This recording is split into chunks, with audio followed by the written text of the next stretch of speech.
News देखने से पहले चैनल को सब्सक्राइब अवश्य करें, सभी ग्रुपों में शेयर करें।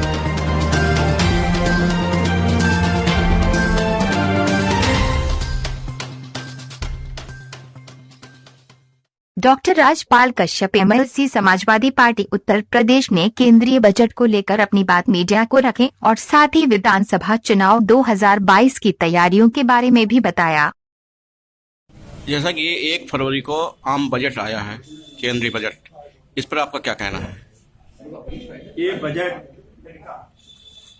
देश को बेचने वाला और देश के लोगों को गुलाम बनाने वाला किसान विरोधी है, नौजवानों का विरोधी है और दलित और पिछड़ा विरोधी है, महिला विरोधी है। इसने दिया क्या? किसको क्या दिया? कुछ तो नहीं दिया। और आज इनका बीजेपी का 7वां बजट है, केंद्र सरकार का 7वां बजट है। 7वें बजट में कहीं हमें न 2 करोड़ नौकरियां दिखाई पड़ी, न कहीं हमें किसान की आय दुगनी होती नजर आई, न कहीं अंतिम व्यक्ति जिसको बताते गए थे कि हवाई चप्पल पहनने वाला हवाई जहाज से चलेगा, वो भी कहीं इसमें बजट में नहीं दिखाई पड़ा। हाँ, इन लोगों ने तो, और ये उद्योगपतियों का बनाया हुआ बजट है, ना कि ये सरकार जो लोकतंत्र की जनता की चुनी हुई सरकार द्वारा बनाया हुआ बजट नहीं है।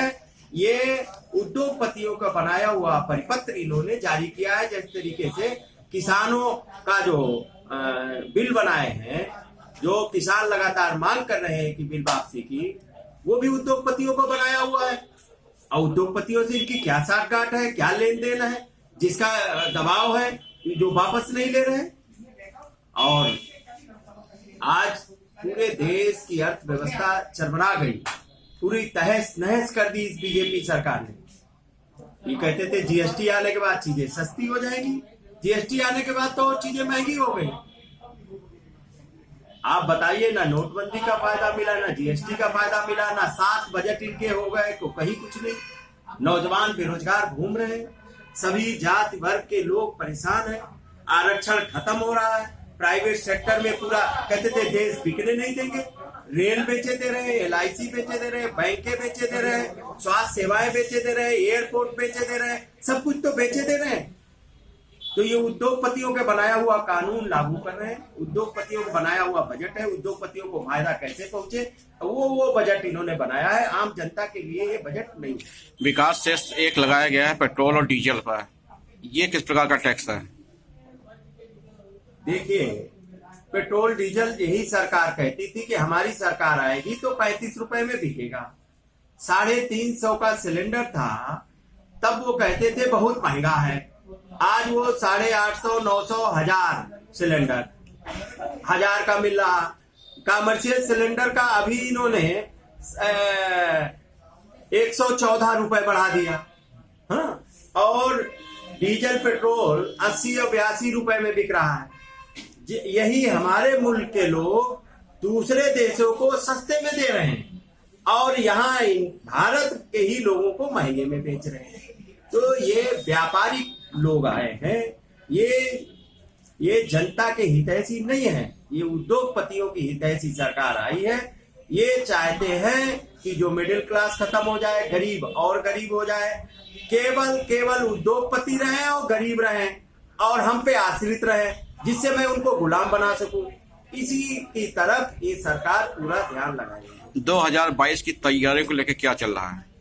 देखिए, हमारी पार्टी, हमारे नेता माननीय अखिलेश यादव जी ने पूरी तैयारी कर रखी है।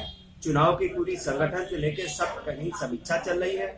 आज हमारे भी पिछड़े वर्ग के लोग आए थे सभी जिलों से, तो पिछड़े वर्ग के बहुत पिछड़े वर्गों में नाराजगी है इस सरकार को लेकर। सभी लोगों ने बताया सबका उत्पीड़न हो रहा है, पिछड़े वर्ग के लोगों का, पूरे प्रदेश में पिछड़े वर्गों का उत्पीड़न हो रहा। आप ये देखिए, मऊ में एक दबंगों द्वारा, बीजेपी के गुंडों द्वारा, भगवा धारियों ने किस तरीके से चौहान समाज के, एक लुनिया समाज के हमारे नेता को, पार्टी के नेता को किस तरीके से बेइज्जत कर रहे थे। ये गुंडे ही नहीं है, ये पिछड़े दलितों का उत्पीड़न कर रही है बीजेपी सरकार, आरक्षण खत्म कर रही है।